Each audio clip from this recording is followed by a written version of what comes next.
یک روزش 1000 کم ماش تو نداشتی، یک روزش که هیچ وقت تو توقع نداشتی، خداوند روزی تو رو تیر میکرد، حال خوب بیخی که اما تو از برکت یه خونی شهدا کو بیخی اما تا زوال کرده 100% حال خوب تیر میشه.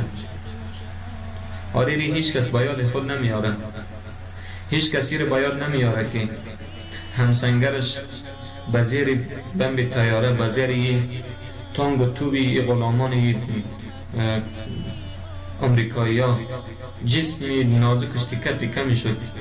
توده گوشتی او را ما با پتو جمع میکردیم، توده گوشتی او را ما پیدا نمیتونستیم، خونی او بدن ما را خاک و خون زمین آلوده میساخت. حالی امروز او را فراموش کردن، فقط با فکر همی هستن که چی وقت 1000 روپه با ما از کجا برسن، از کی بگیریم، تلی موترمان چی رقم کنیم. موتر زیریمان باید لوکس باشن، با یک جا که میریم مردم احترام ما را داشته باشن، مردم با خود جلب جذب کنیم. فقط امیرای ما به می فکر هستند، رئیس صاحبای ما به می فکر هستند، به این فکر نیستند که ما خود شهید دادیم، ما خود جان دادیم، نباید در خون اینا خیانت کنیم. امیرای ما به این فکر نیستند. اگر ولسوال است به فکر پول و پیسه و مال دنیاوی شده، اگر قماندان است به مو فکر شده، اگر رئیس است به مو فکر شده، به فکر موتر زیری، به فکر پول جمع کردن، به فکر مردم با خود جلب و جذب کردن، خود را به مردم نمایش دادن، فقط به می فکر هستند. با والله قسم خون شهدا بایادشان فکر کنیم که 10% هم انشاءالله ما گفته میتونیم که نمونده باشن.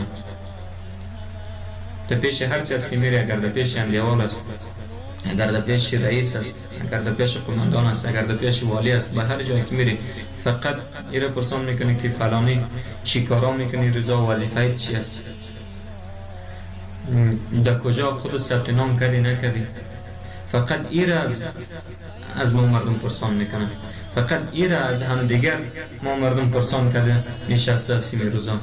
ایره پرسان نمیکنیم که خانه فلان شهید یتیمش چی قسم است، روز زندگیش چی قسم میگذره، خانهش به چی حالت است، مادرش به چی حالت است، برادرش به چی حالت است، پدرش به چی حالت است. ایره ما پرسان نمیکنیم. ایره ما پرسان نمیکنیم که فرزندی او شهید چیزی با خود داره نداره، نان به خوردن داره نداره،